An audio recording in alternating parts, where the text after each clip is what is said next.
Assalamualaikum warahmatullahi wabarakatuh. Selamat malam semuanya.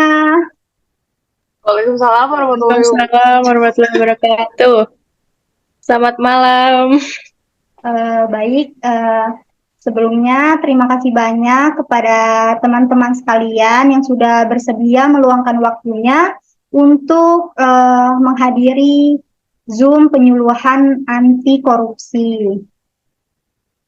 Perkenalkan, saya Sarah Sabira Ahmadi dari jurusan Kesehatan Lingkungan Makassar, Poltekkes Kemenkes Makassar.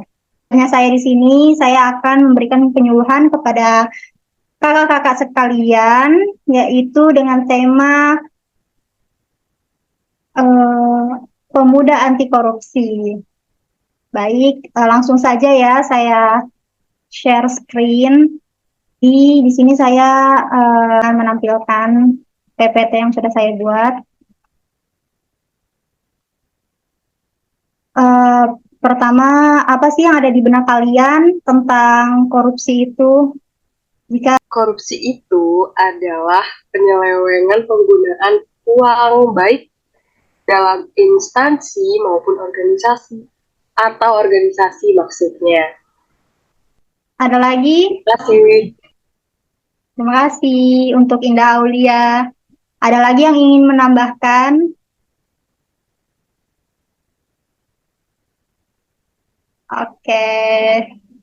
Jadi korupsi itu kalau di bahasa Latin itu kita sebutnya corruptio ya. Kalau bahasa Inggris itu korup atau corruption. Kalau bahasa Prancis itu corruption. Kalau bahasa Belanda itu korupsi. Jadi agaknya ini dari bahasa Belanda lah itulah lahir kata korupsi dalam bahasa Indonesia.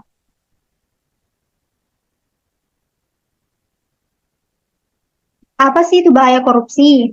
Pertama, bahaya korupsi terhadap masyarakat dan individu.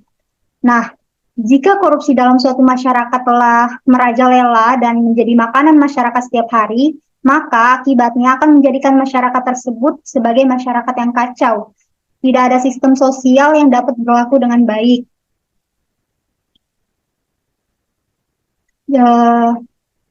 Jadi setiap individu dalam masyarakat itu hanya akan mementingkan dirinya sendiri. Bahkan pokoknya mementingkan dirinya sendiri, ya.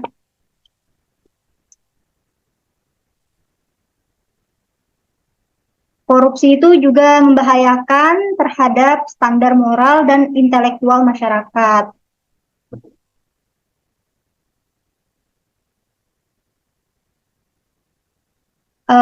Theobald pernah menyatakan bahwa korupsi itu menimbulkan iklim ketamakan, selfishness, dan cynicism. Tidak jauh berbeda dengan Theobald, Chandra Muzaffar juga menyatakan bahwa korupsi itu menyebabkan sikap individu menempatkan kepentingan dirinya sendiri di atas segala sesuatu yang lain dan hanya akan berpikir tentang dirinya sendiri. Jadi jika suasana iklim masyarakat telah tercipta seperti itu, maka keinginan publik untuk berkorban demi kebaikan dan perkembangan masyarakat akan terus menurun dan mungkin akan menghilang. Yang kedua ini paling bahaya ya, bahaya dari segala bahaya yang ada, yaitu bahaya korupsi terhadap generasi muda. Dalam masyarakat yang korupsi telah menjadi makanan sehari-hari, anak tumbuh dengan pribadi antisosial, selanjutnya generasi muda akan menganggap bahwa korupsi itu sebagai hal yang biasa, atau bahkan mereka menyebutnya budaya. Sehingga perkembangan pribadinya menjadi terbiasa dengan sifat tidak jujur dan tidak bertanggung jawab. Yang ketiga ini langkah pemberantasan korupsi. Ada apa saja sih? Yang pertama itu kita bisa mendesain ulang pelayanan publik, terutama pada bidang-bidang yang berhubungan langsung dengan kegiatan pelayanan kepada masyarakat sehari-harinya. Dengan tujuan untuk memudahkan masyarakat luas mendapatkan pelayanan publik yang profesional, berkualitas, tepat waktu dan tanpa dibebani biaya ekstra atau pungutan liar. Yang kedua ini kita bisa meningkatkan pemberdayaan perangkat pendukung dalam pencegahan korupsi dengan tujuan untuk meningkatkan akuntabilitas pemerintah dalam pengelolaan sumber daya negara dan sumber daya manusia, serta memberikan akses terhadap informasi dan berbagai hal yang lebih memberikan kesempatan masyarakat luas untuk berpartisipasi dalam bidang ekonomi. Yang ketiga ini bisa memperkuat transparansi, pengawasan, dan sanksi pada kegiatan-kegiatan pemerintah yang berhubungan dengan ekonomi dan sumber daya manusia.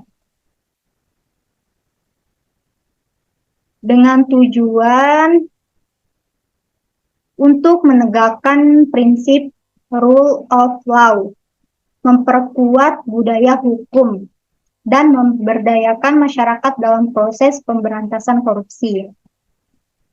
Yang ketiga ini yang keempat maksudnya, Yang keempat ini biar mereka kapok ya, pencabutan hak kepada terdakwa korupsi, kepada terdakwa kasus korupsi. Hal ini sangat penting untuk memberikan pembelajaran bahwa pengemban jabatan publik adalah pribadi yang bermoral dan berintegritas tinggi. Yang kelima ini ada penegakan hukum dalam rangka pemberantasan korupsi. Ini harus dilakukan secara terpadu dan terintegritas. Dengan satu tujuan, yaitu untuk memberantas korupsi pastinya ya. Sekian pemberian materi dari saya. Kurang lebihnya mohon maaf. Saya akhiri dengan wassalamualaikum warahmatullahi wabarakatuh. Waalaikumsalam warahmatullahi wabarakatuh. Terima kasih yang sudah bersedia meluangkan waktunya untuk sekedar mendengarkan penyuluhan dari saya. Hatur nuhun.